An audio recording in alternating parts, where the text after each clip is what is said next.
I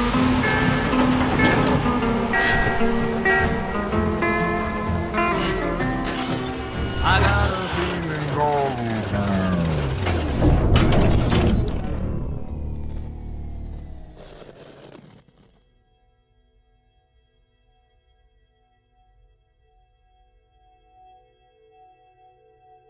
Warning! This video contains the epitome of the word spoiler and will ruin everything about Bioshock Infinite's ending and storyline if you haven't already played it. Watch at your own risk. You have been warned. So, Bioshock Infinite's ending. Within days after the game's release, people ransacked public forums everywhere trying to analyze and untangle the web of genius that had been planted there thanks to the developers over at Irrational Games. The problem is not everybody has the time to come up with these conclusions and hunt for all the evidence to back it up on their own. And not everybody likes to read huge walls of text either. So here's a video that will compile all of the data surrounding the ending of Bioshock Infinite and analyze it in a way that makes the most sense, along with a nice visual aid. However, after all the unraveling, we come to a crossroads of theories at the very end where up until now, nobody has been 100% certain about which theory is correct. I will be addressing this and putting my own personal spin on things. For me, I've come to believe that one of those theories is 100% correct, as it is the most logical and has the most evidence both in and out of the game's world, and I will be explaining why. Because there are likely a large number of questions swimming around in your head right now, especially if you've just beaten the game recently, I feel that the best way to explain it is by looking at it from a linear perspective and answering the questions as they come from there. Everybody agrees on the events of the game, so that's great, but it's when we get to the end of this explanation that things start to get supremely confusing, and it's the implications of the ending itself that has been the cause of some controversy and a differing of theoretical opinions over which ending interpretation is correct. So we'll get to that after I explain the events of the game and lay to rest many of your questions. All of the timelines are touched upon at some point during the game's direct narrative. It's also important to note that all of these timelines are happening simultaneously. It's not like one pauses while the other is getting our attention, so make sure you keep that in mind alongside the date and years that these events are taking place in. Anywho, let's start with Timeline X, standing for the decision that DeWitt makes at the end of the game, which really happens before the events of the game even take place. On December 29, 1890, DeWitt participates in the Battle of Wounded Knee with Slate. It is after this battle, which really did happen in American history on that exact date by the way, that DeWitt is offered a baptism. Pivotal plot point incoming. It is at this point where two possible timelines are created where DeWitt either accepts Timeline A or declines Timeline B. Both of these timelines happen simultaneously as I said, so we will examine them simultaneously up until the game's playable events start. So in A, DeWitt gets baptized and becomes Zachary Comstock. Time to stop really quick to answer a question that you probably have. Why did DeWitt turn evil and go all Comstock on everybody? Well, it was because of the Battle of Wounded Knee. This severely damaged DeWitt's mental state, which was already fragile to begin with, which is shown by a Comstock voxophone later on in the game. You can actually hear the emotional distress in Comstock's voice during this voxophone, showing that it has had a lot of deep personal meaning to him over the years. In front of all the men, the sergeant looked at me and said, "Your family tree shelters a teepee or two, doesn't it, son?" This lie, this calumny had followed me all my life. From that day, no man truly called me comrade. It was only when I burnt the teepees with the squaws inside did they take me as one of their own. Only blood can redeem blood. So in fact, DeWitt already had some racist tendencies in him, and due to his involvement with gambling, the thug life at the time, and likely other unethical practices, this pretty much allows for the possibility of Comstock to exist in the first place. So it's not like DeWitt is an angel while Comstock is the only evil monster. But when he gets baptized, he manages to deflect his guilt of having killed innocent people in a way that makes it seem justified by something divine. So Comstock clings to that prospect and feeds off of it instead of admitting his mistakes. So it's safe to assume that the memory of this event is one of the driving factors behind Comstock's evil. Deep down, he knows that what he did was wrong, but instead of facing it, he turned to religion to act as a scapegoat for his actions. Now it's important to note that not every religion does this to people, it is the person who actually ends up making this decision. So Bioshock Infinite is not making any type of statement against religion. Comstock does the same thing to justify his actions for taking Elizabeth later on. So to answer your question, it's not that DeWitt is good and Comstock is evil. Like Sirius Black explains to Harry Potter in the Harry Potter series, we all have the potential to do good and evil inside of us. It's just a matter of which we decide to act upon. Back to the graph. In Timeline A, Rosalind Lutece, aka the female version of Lutece, who by the way is voiced by the always amazing Jennifer Hale, exists and creates the Lutece field. Over in Timeline B, Robert Lutece, aka the male version of Lutece, exists, but doesn't create the Lutece field for whatever reason.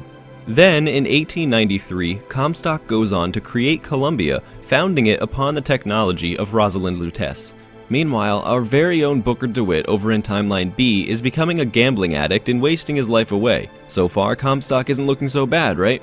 Well, then Comstock decides to abuse Rosalind Lutece's field to see into the future and uses this information to proclaim himself as a holy prophet. This is where he goes wrong, obviously. It is through this new following that Columbia is truly founded and developed. Comstock then goes on to marry Lady Comstock, while Booker DeWitt over in Timeline B marries his wife as well, who by the way is theorized, but not proven, to be the same person, so to speak, as Lady Comstock. Much like how Comstock and DeWitt are the same people, it's very likely that Lady Comstock is one and the same in both timelines A and B. It is insinuated that DeWitt already knows this person before the Battle of Wounded Knee, and both DeWitt's wife and Lady Comstock are in a darker crowd, so it can be assumed that they are both the same person in the main timelines. However, again, that's not proven. Because Comstock abuses this power so frequently, he ultimately becomes old-looking and sterile.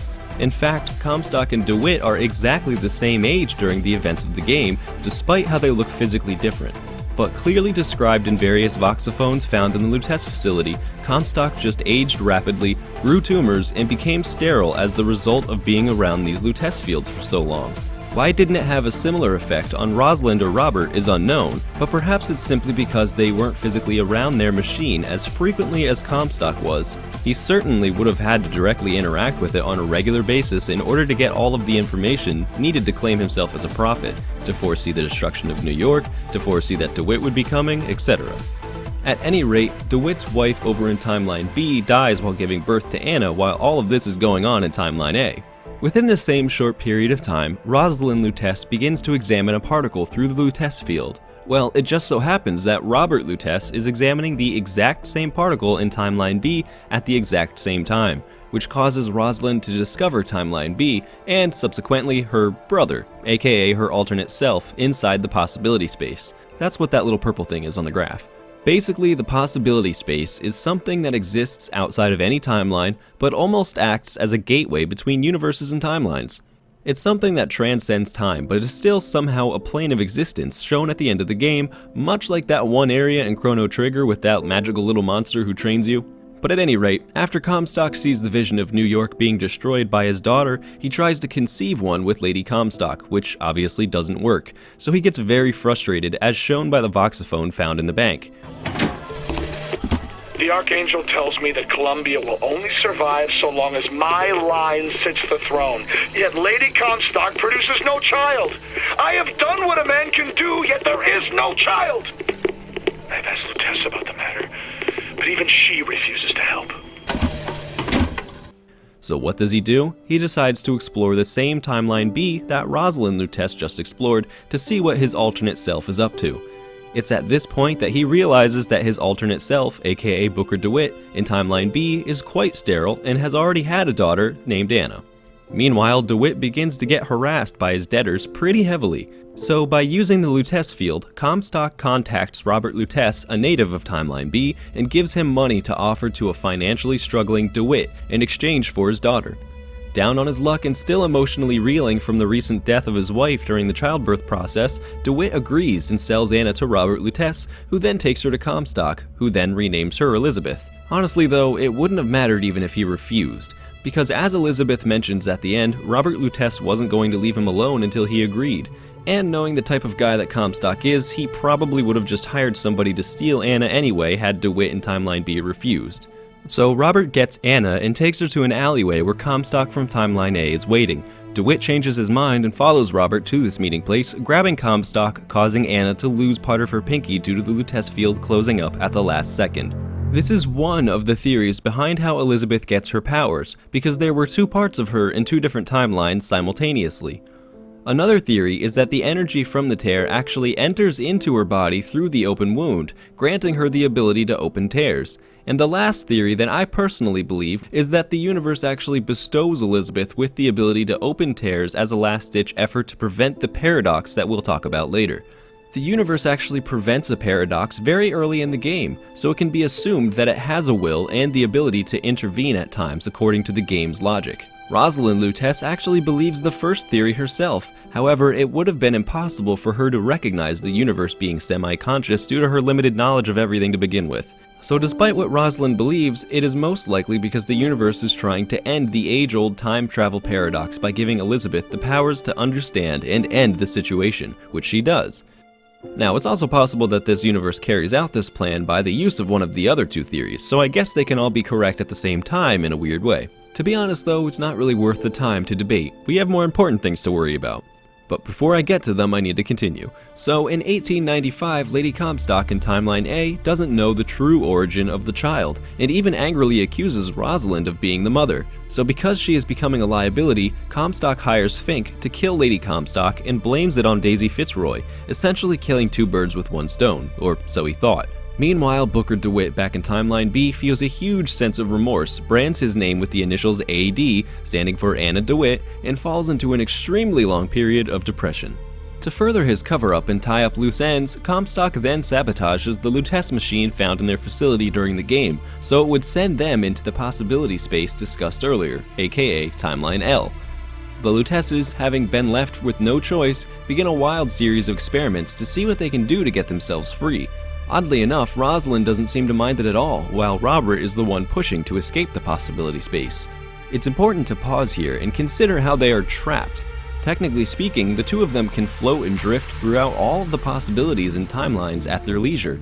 So while it's never directly explained in the game what being trapped means, it can be assumed through the various interactions with the Luteces and their desire to leave that they are incapable of staying in a given timeline for a prolonged period of time. It seems that they keep getting warped out against their will but can jump back in as they please. It appears that they've managed to get some sort of control over it because they've been following Booker around throughout the entire game at precise moments. Further, they don't comprehend the possibility space that Elizabeth does at the end of the game, making it impossible to comprehend and understand their goal and ultimate destination. So they've quite literally just been floating from door to door. Hence the coin flip at the beginning. Each one of those marks on the chalkboard represents the number of times that they've experienced that very situation and tried to intervene on the variables.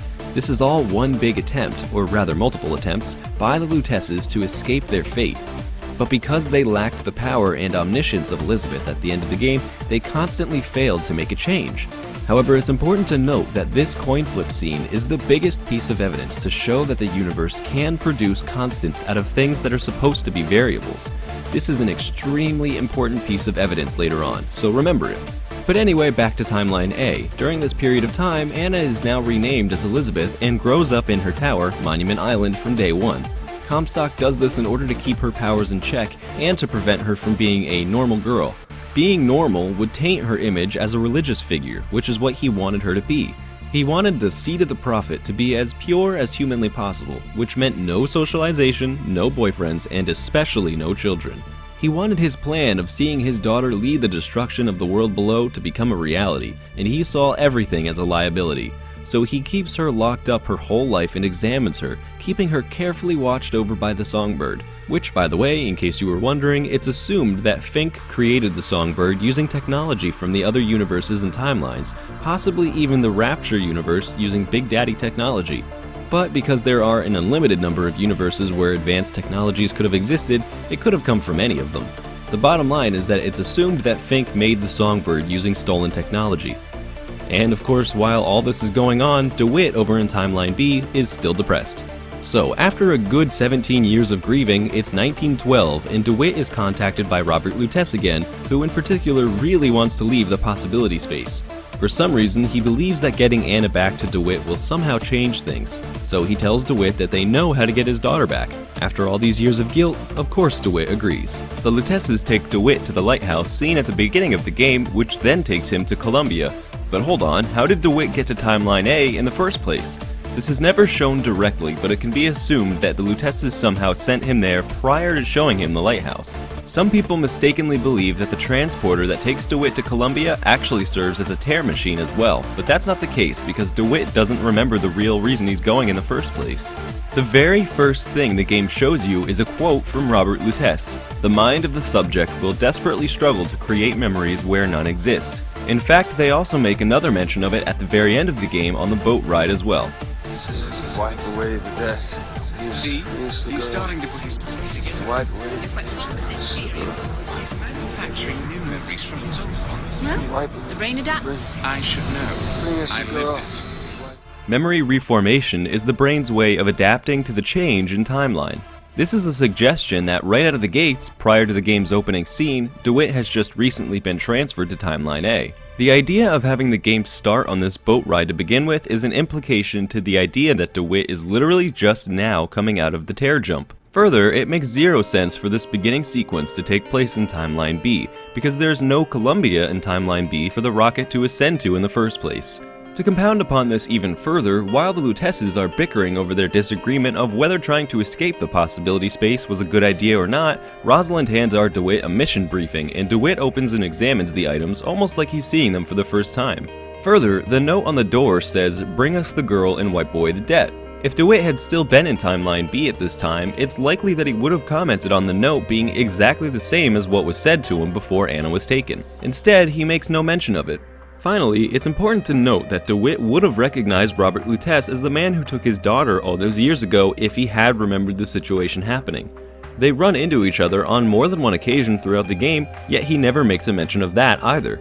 But hopefully that clears up any confusion over how DeWitt got to Timeline A in the first place. Simply put, it happened right before the playable game.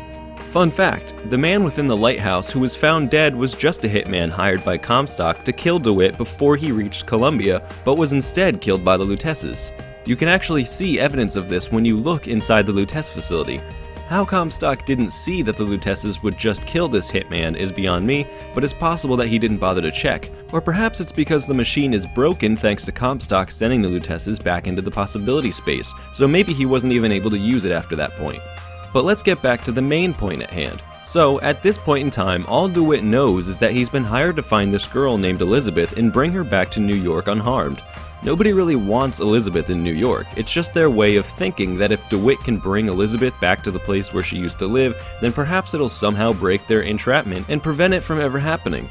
At this point, the Luteces have just gotten desperate, and Robert in particular just wants to try anything to fix it. Initially, his reason for agreeing to go with the Luteces is to get Anna back, but as soon as he goes through their tear into Timeline A, he thinks he's just on a regular mission since he's a private investigator after all. I believe that Booker's memory just reformed in a way that makes Booker think that this mission of bringing Elizabeth to New York is the same bring us the girl to wipe away the debt that he did in the original Timeline B when he sold Anna. Since the same quote, or rather mission statement, is being used, it makes some degree of sense that Booker, during memory reformation from the initial timeline jump, would incorrectly associate this quote with, "I have to do this mission to pay the people off," rather than the mission of, "I have to sell my daughter to pay the people off." Yet later on, DeWitt clearly experiences this memory reformation process at the end of the game when he tries to remember how he sold Anna to Robert Lutece, so his reluctance to believe it signifies that he doesn't remember the event happening. But if DeWitt doesn't remember giving Anna away, then why is it that DeWitt tells Elizabeth that his wife died while giving childbirth, but that he doesn't have a child? So, Mr. DeWitt, is there a woman in your life? There was. She died. How? Giving birth. Wow. You have a child? No. It's a bit confusing for him to not remember giving Anna away, but simultaneously remember that he had a child in the first place, but not anymore. Perhaps this is just an example of how memory reformation works. DeWitt remembers having a child, but doesn't remember how or why he lost her. but it does seem to insinuate that DeWitt remembers giving Anna away by that statement, but yet at the end of the game, it's clear that he doesn't. So which is it? I think we can chalk this one up to DeWitt's memory is just messed up and only remembers bits and pieces which he attributes falsely to certain things and leave it at that, aka memory reformation. But back to the timeline. It's at this point that a new timeline erupts, or rather we pay attention to a new timeline given the two possibilities that could happen at this point, but we don't actually experience timeline C until later. It's at this point that one of two pivotal things can happen. DeWitt either reaches Elizabeth in Monument Tower in time, Timeline A, which we experienced in the game, or he doesn't and she is taken by the Songbird and moved to Comstock House, Timeline C.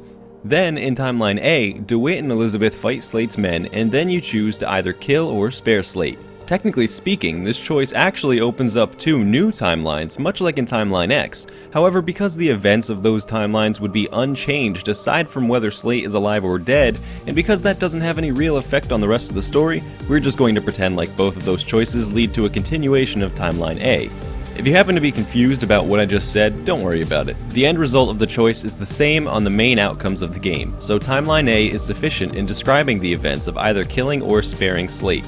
But at this same time over in Timeline C, because DeWitt didn't make it to Elizabeth in time, he needs some help in getting her. So in Timeline C, DeWitt teams up with Slate, and instead of killing all of his men, he uses them to his advantage by causing havoc and mayhem all over Columbia, even burning down the Hall of Heroes in the process.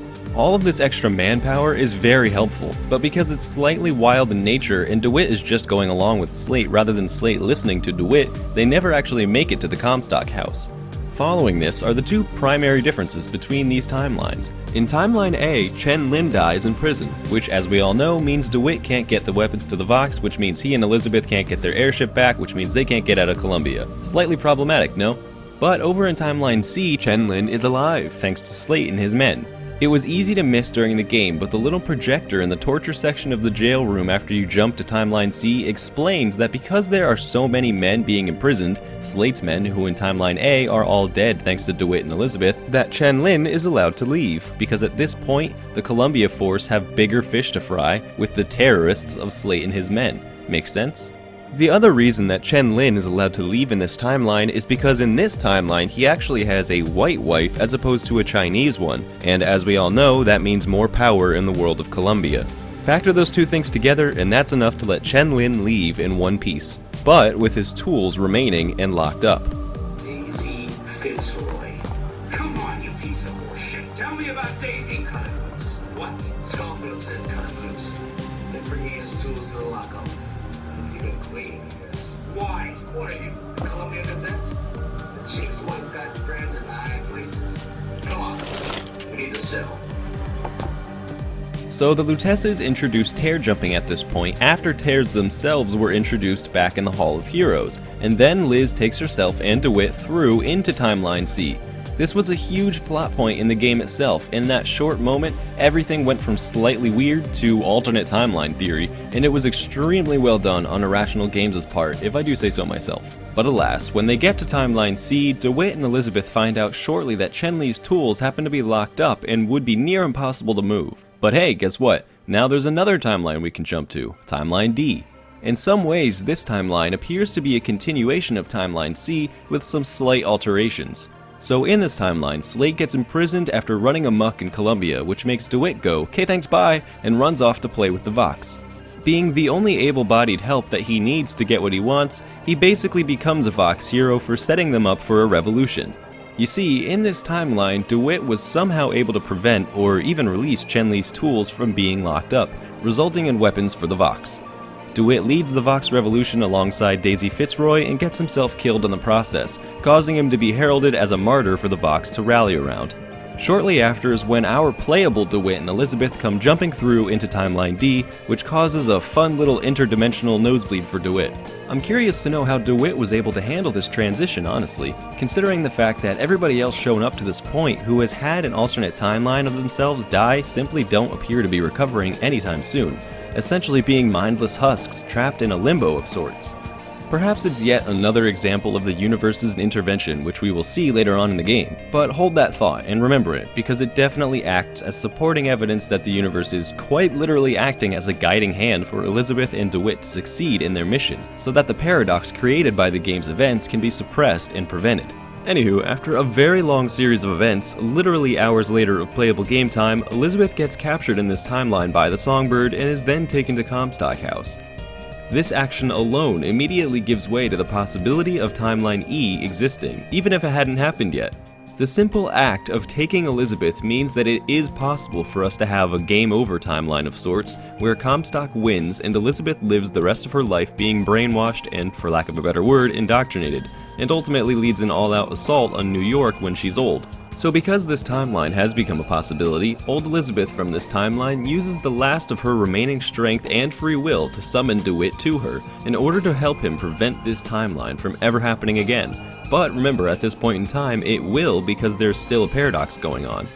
What's interesting to note, and is basically a perfect example of the chicken or the egg mental conundrum, is the question of why DeWitt never saves Elizabeth in this timeline. Is it because he dies? Is it because he gives up? Or is it because old Elizabeth from this very timeline pulls him into the future of that timeline, thus removing him for that whole period of time, making his presence eliminated in the timeline he's being pulled into, effectively creating the possibility for that timeline to exist? Confusing, right? But it's a very real possibility nonetheless when you're considering multiverse theory. Well, regardless of that reason, old Elizabeth pulls DeWitt right after our Elizabeth gets taken, and then gives him the tool needed in order to tame the Songbird, the notes C-A-G-E, a cute implementation of the word cage likely made by Fink, but they are actually musical notes as we all know. Then she uses her remaining strength to send DeWitt back into Timeline D so he can save Elizabeth and prevent that timeline from happening. But again, I need to reiterate the fact that it's going to happen anyway until the paradox gets filled. Saving Elizabeth doesn't eliminate the fact that that timeline already happened. But DeWitt does just that and saves Elizabeth, and then they go and hijack Comstock's ship, kill Comstock, and then use their notes to take control of Songbird and destroy Monument Island. Now, immediately after the tower is destroyed is when a pivotal change happens in the paradox. It's at this time that Elizabeth finally, within a timeline, is released from her cage fully, so to speak, because the devices that were in the tower, which had been literally sucking the power out of her and restricting her abilities, have been destroyed. This means Elizabeth goes back to having a power level of over 9,000, sorry, couldn't help myself, and for the first time in her life is at a point where she's old enough to understand the power and have it in full force simultaneously.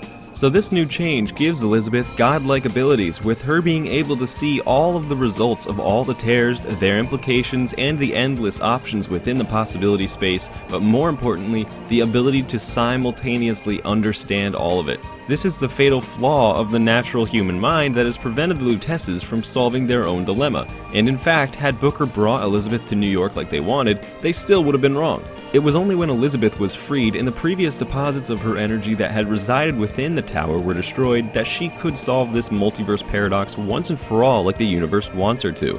But immediately after this scene, the Songbird goes all aggro on everybody once again and forces Elizabeth to take him into a cameo appearance of Rapture in order to sink the Songbird and effectively break him due to the pressure. But was this just a cameo appearance, or did it have something more to it? During this scene, Liz was talking about all the possibilities and options and variables, the thousands of doors being opened at the same time. One of those doors happens to be Rapture. It's not crazy to think that during at least one of the timelines where Booker accepts his baptism, that Booker is actually Andrew Ryan instead of Zachary Comstock, who decided to build Rapture instead of Columbia. You'll also notice that Andrew Ryan and Booker DeWitt look strikingly similar. It's not exact, but if you played the original Bioshock, then you might remember that there was a relatively strong theme of plastic surgery, which could account for some of the minor facial differences between the two. However, there is one major flaw with the whole Andrew Ryan is Booker DeWitt thing. Considering that Booker DeWitt was born in 1874 signifies the fact that if they are the same person and Bioshock 1 takes place in 1960, that would make Andrew Ryan 86 years old, and according to the game's lore, Andrew Ryan is supposed to be in his 60s, not in his mid-80s.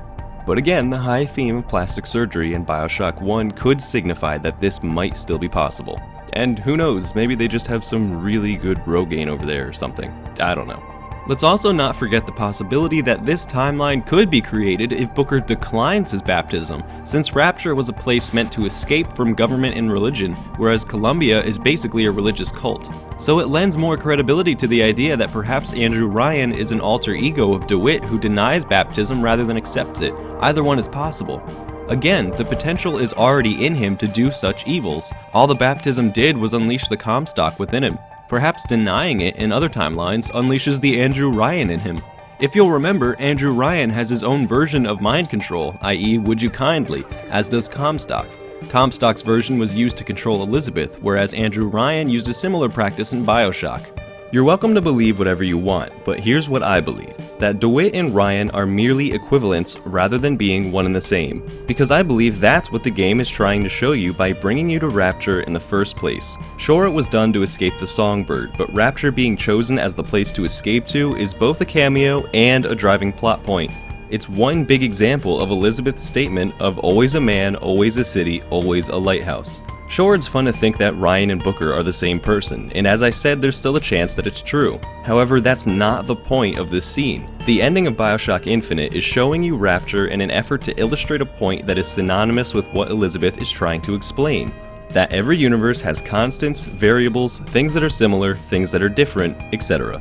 But back to the timeline once again. At this point, DeWitt just isn't getting it, so Elizabeth takes him back into the possibility space and then takes him to the day where Elizabeth was taken. He sees the event replayed where he tried to stop Comstock from taking her, resulting in Elizabeth, or rather Anna, losing part of her pinky as mentioned earlier. And finally, because DeWitt still isn't getting it, Elizabeth takes DeWitt back into Timeline X where it all began, where DeWitt was offered a baptism and drowns him before he can decide. This, in effect, eliminates all the timelines, but to prevent a catastrophic paradox that was ailing the entire universe up until this point, Timeline B is replaced by Timeline B2. That's the simplest way of explaining it. But in order to explain that further, I need to go back to the theory behind how Elizabeth got her powers in the first place. I touched upon this briefly earlier, but we didn't talk about how it relates to the ending theory. You'll understand how it all works together and intertwines when I'm finished. It's the theory that the universe somehow granted Elizabeth her powers in order to right the time paradox that would inevitably get set in motion by her killing DeWitt. Because unlike the Lutesses who learned how to create tears through science, Elizabeth was simply gifted. On the surface, it sounds pretty crazy, the universe either directly or indirectly giving people superpowers and all, but it actually has the most evidence straight out of the game to back it up. And honestly, how is this theory any crazier than the idea that we can shoot crows out of our hands and jump into other universes and timelines? See, it's not such a crazy idea anymore when you stack it up to the pre-established lore that the game has already shown us. But to elaborate, the universe gave Elizabeth the power to do all of these things purely so she could go back in time alongside a few of the other Elizabeths who must have come to the same conclusion simultaneously and kill Booker before he was able to make a decision during his baptism. In doing so, the universe prevented one paradox, but opened up another. The one it prevented was the time loop that inevitably was going to happen, that this whole situation was doomed to repeat itself over and over and over again for all eternity, hence the "Will the Circle Be Unbroken" song. The universe can't just swallow up Comstock and have the problem go away. It needed someone to physically take care of this problem, which is why it either knowingly or unknowingly, depending on your personal beliefs, bestowed these tear abilities upon Elizabeth. Perhaps both theories are correct, and perhaps the universe gave these abilities to Elizabeth via the tear closing on her pinky when she was a baby. So perhaps that event was planned. So theoretically, whatever your belief is behind Elizabeth getting her powers could technically all be correct, but there is a strong reason to believe that there was a guiding hand in all of this, and not just the game's designers. And again, this is not a religious statement, because you're welcome to believe that this guiding hand was conscious or unconscious, whatever you prefer. Either one can be correct. But the problem is, in solving this one paradox, the universe created the age-old paradox that I mentioned earlier of Elizabeth needs to kill her father to prevent a time loop, but she can't kill her father because if she kills her father before he has her, then she can't be born to go back in time and kill him. And she won't have a reason to go back and kill him if he never becomes Comstock in the first place. That paradox. However, it solves that through a little finagling of its own via creating Timeline B2 to replace Timeline B, which I'll elaborate on in a few moments. First, I want to examine this scene a little more at the end of the game. There's an interesting side question that arises here. Which Elizabeth killed Booker? Well, technically 3 of them. But where is our Elizabeth during this scene? And who is the Elizabeth with the white outfit? Or rather, I guess the appropriate question would be, what timeline is she from? But at any rate, I don't believe our Elizabeth was involved with the killing, because you never see her necklace emblem that we chose for her earlier in the game on any of the Elizabeths at the end. So while technically she may not have killed our Booker, it's irrelevant because he still gets drowned. The thing is, as soon as any Elizabeth, it just happens to be our Elizabeth, regains her true potential and strength, this opens the door for other Elizabeths to do the exact same thing. And it means that the drowning of our DeWitt effectively kills all of the DeWitts and Elizabeths currently alive and to ever be alive, with one exception, the newly reformed Timeline B2. Now stay with me here because I know you're pretty much chomping at the bit for me to explain this whole Timeline B2 thing, but first I need to talk about the differing theories behind the implications of the ending, and then I can finally talk about this whole Timeline B2 thing. So on to the first, and in my eyes, incorrect theory. Or rather, it's close to being correct, but it's just missing that little exemption that would make it correct. The theory states that drowning DeWitt effectively kills all DeWitts and Elizabeths to ever exist, meaning Comstock, the Booker DeWitt from the game, Andrew Ryan, if you believe that theory too, Anna, and Elizabeth. All of them cease to exist in all universes after the drowning of DeWitt. Done. Game over. No more Bioshock Infinite. No more Bioshock in general, according to this theory. It can be assumed that all of the timelines and universes to ever exist get reset to that exact point, this time with Booker drowning before he can make his decision. If there's no Booker, there can be no Comstock or Columbia. That's the basic thought process behind this theory, and to that extent, it's correct. So it sounds all fine and dandy, right? So why is it wrong? The problem is, it fails to address the age-old paradox that I described earlier. It's quite literally the #1 paradox that happens when you start talking about time travel. You've probably heard of it before, actually. How can you change something in the past if the thing you're trying to change in the past needs to have happened in the first place in order for you in the future to have the motivation to go back into the past and change it? Furthermore, how can DeWitt die at the hands of Elizabeth when the act of killing DeWitt before he has Elizabeth also kills all Elizabeths? In an existence where there are multiple timelines and universes, Elizabeth, Comstock, and Columbia all have to exist in order for Elizabeth to kill DeWitt across all timelines in order to prevent the very thing from happening that she's come from, effectively meaning her efforts are all in vain. Perhaps a weak answer could be found in saying that because it was his daughter and they're both getting erased by the process of killing DeWitt, that this paradox somehow gets cancelled out with the universe pretending like nobody ever existed in the first place.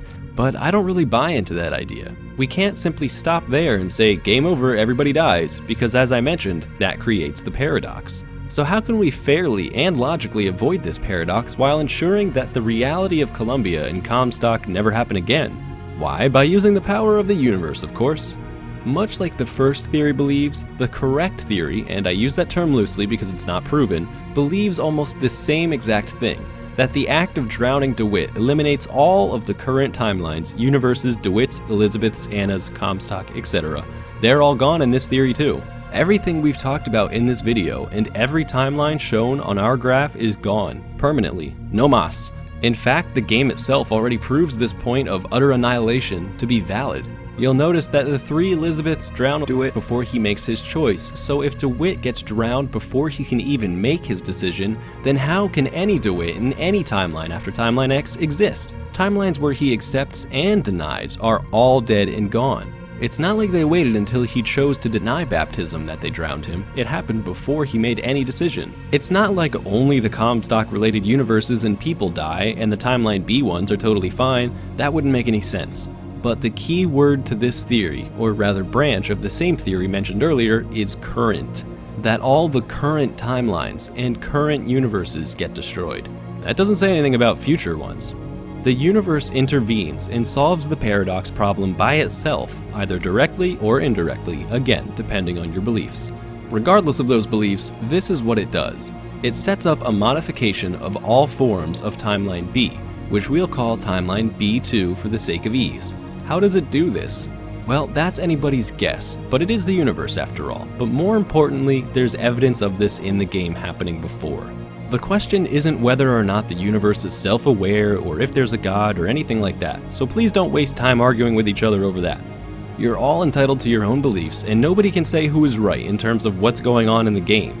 We're focusing solely on the fact that by for some means, whether divine or even through some form of scientific reaction, that a new timeline and subsequent possibility is immediately created the very nanosecond that DeWitt is drowned at the end of the game, which somehow allows us to have our cake and eat it too. The implementation of Timeline B2 suggests that there is a constant set in motion after this event, that DeWitt is always going to deny the baptism. And this constant reflects one of two other changes as well. Either Timeline X is also altered in order to allow DeWitt the opportunity to pick deny before being drowned, or that the act of killing DeWitt is actually causing the universe to hit the reset button of sorts back to DeWitt making his decision for the very first time.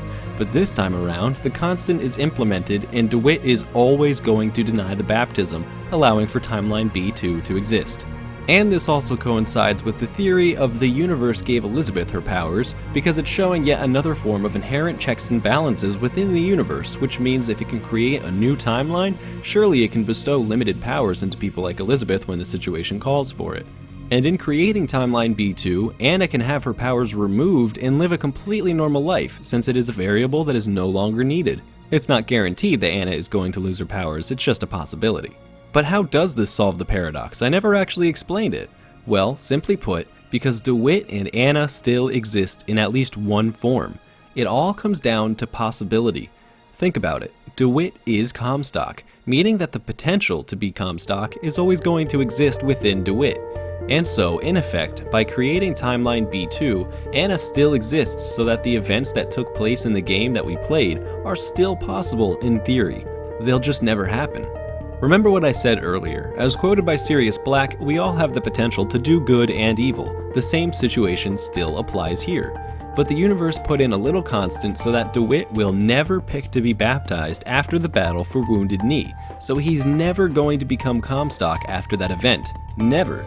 So the events of the game can never happen again. But hold your horses, because that doesn't eliminate Comstock being possible, and that doesn't mean that he can't become Comstock later on down the road. What if DeWitt somehow finds a Bible and freaks out and becomes a super Comstock later on? That's still possible according to this theory. The point is, the events of the game that we played will never happen again, but the potential will always be there, they just never will. And if similar events do unfold later on, the universe can just keep going through this process of checks and balances in implementing constants for all eternity until DeWitt dies and a new person rises to take his place in stressing out the universe each day. That's the point behind this theory. It's all possible, but for all intensive purposes, it's never going to happen again the way that it did during the game. Sound ridiculous? It's not. In fact, you've already seen proof of it within the game itself. For one, this idea was even mentioned at the end of the game. These lighthouses. Why are we... Who are... There are a million worlds. All different and all similar. Constants and variables. What? There's always a lighthouse. There's always a man. There's always a city. How do you know this? I can see them through the doors. You, me, Columbia, Songbird. But sometimes, something's different. Yet the same. Constants and variables. Yes. Or how about this? Remember the coin flipping situation at the beginning of the game? I told you to remember that situation for a reason. This is the developer's way of telling you that this theory is possible and is in fact legitimate. Because much like the choice between getting baptized or not getting baptized, flipping a coin is a 50-50 chance normally. It's one or the other. But for some unknown reason, every result, all 122 of them, shown after DeWitt picks tails, are all revealed to have been heads. This means that the universe is already capable of producing a constant, 100% guarantee in something that should normally be a variable based on chance. So this idea is nothing new. It's a subtle implementation by Irrational Games way in the beginning of the game, which essentially proves this theory to be correct in terms of what is possible within the game's lore. Simply put, something that appears to be a variable can become a constant if the universe wills it to be so, or rather if subsequent actions within the universe cause such a reaction to happen. Again, you're entitled to whichever belief you want, but the end game is still the same. There is a constant implemented to solve the paradox and give Elizabeth and DeWitt what they want all at the same time. Think of it like the universe is doing damage control or doing regular maintenance by removing a bug in the system completely. It found a way to beat the paradox while allowing for a real change to have been made within the Bioshock Infinite universe. Even further evidence to this interpretation being correct is that after the credits are done rolling, we get to play as DeWitt for a brief moment from Timeline B2, back to the very day in Timeline B that Anna was taken from him, as shown by the calendar date on his desk. He hears nursery music, and nobody is banging on the door demanding the girl any longer. Instead, DeWitt simply awakens and seems almost like he just woke up from a bad dream, and his attention immediately goes to Anna. Perhaps that's the game's way of saying that the events of the game were really just dreams, and that we can live vicariously through our dreams, who knows. But that's a whole nother can of crazy I'm not going anywhere near. And for the record, I don't believe that at all. DeWitt then goes in to check on her, saying, "Anna, is that you?" This likely means that he either felt her presence or he was just curious where the music was coming from. Or perhaps he was concerned for her safety because of the vivid dream he just woke up from. And to clarify, I'm not saying it was a dream, but I'm saying that DeWitt likely experienced memory reformation again due to Timeline B2 being created, and he likely thinks that it was a dream. So when he opens the door, the room is empty except for Anna's crib, so clearly the music could only be coming from Anna's crib, and the only person who could be in that room aside from DeWitt is Anna inside her crib. We know that this is a different timeline rather than a repeat of everything because, as mentioned, nobody is banging on DeWitt's door this time around, which in every other flashback to this day so far, that's exactly what was happening. And in the timelines that took place in the game, DeWitt would have no reason to go check on Anna because he knew she wasn't there after she got taken, so for DeWitt to believe that Anna is there shows that Anna is in fact home and safe in her crib, and DeWitt knows that, thus signifying that the circle has been broken. Speaking of which, right at the end of the credits, we even get a video segment showing how the song Will the Circle Be Unbroken, performed by DeWitt and Elizabeth in the game during the little extra cutscene, could be viewed as supporting evidence. Why would the developers put that in the ending credits unless it had some degree of relevancy? It's too strongly related to this theory and the ending to be of mere coincidence. They likely threw in this behind the scenes video as a means of saying, "Hey, remember this song? Yeah, the circle is unbroken now, good job, we'll show you with this last bit of gameplay." Of course, that's a stretch, and some might even say grasping at straws, but it nonetheless does help the argument, because they could have shown any bit of the creation process in the ending if they had wanted to, but they chose to go with this song's creation, and clearly that scene of the game had a lot of time and effort put into it for a reason. But the main point to focus on is that this final segment of gameplay is the game's way of telling you that everything has finally gone back to normal, for now. The events of the game never take place and never will, and that life will go on for DeWitt and Anna, a la Timeline B2. While just to reiterate one more time, Timeline B2 represents the new constant present within all timelines to ever exist in the same way that heads would have always been the result during the coin flip in the game. Not to mention the fact that the mere existence of this final tidbit of gameplay directly contradicts the other theories out there about the implications of drowning Booker. The fact that this final segment exists after the game's conclusion immediately debunks the theory that all DeWitts and Annas are perma-dead in all universes, because if that were true, then there would be nothing after the game is over. And other theories of the game repeating itself are debunked as well, because if that were the case, then this final sequence of the game would have shown Robert Lutece knocking on Booker's door like what happened in the events of the game on the same day, but it didn't. So clearly this is the game telling you that those events have permanently been erased, and that DeWitt and Anna are free to live on in every universe from now on without worrying about the events of the game happening when they did, and without worrying about any paradoxes occurring. I think it's pretty clear that this is the interpretation of the ending that the developers intended for you to have. At any rate, good job, universe, you pulled it off. So hopefully this video has been helpful to you in understanding the vastly confusing ending of Bioshock Infinite, and hopefully it's been enough to end the debate between the theories about the implications of the ending. To me, it's pretty clear that there's only one accurate interpretation intended by the developers, but you're welcome to believe whatever you want. Let me know in the comments if you enjoyed or didn't enjoy this video. Feel free to fire off some counter theories and ideas, and don't hesitate to ask any questions that you might still have. This was a lot to take in, so you might want to hit that replay button and double check or even just skim around just in case I answered your questions somewhere along the way. So thanks for watching, and don't forget to subscribe, like us on Facebook, follow us on Twitter, check out our review of Bioshock Infinite, check out the behind the scenes making of this video, and visit our amazing community by going to Clevvernoobs.com. Have a great day, everybody.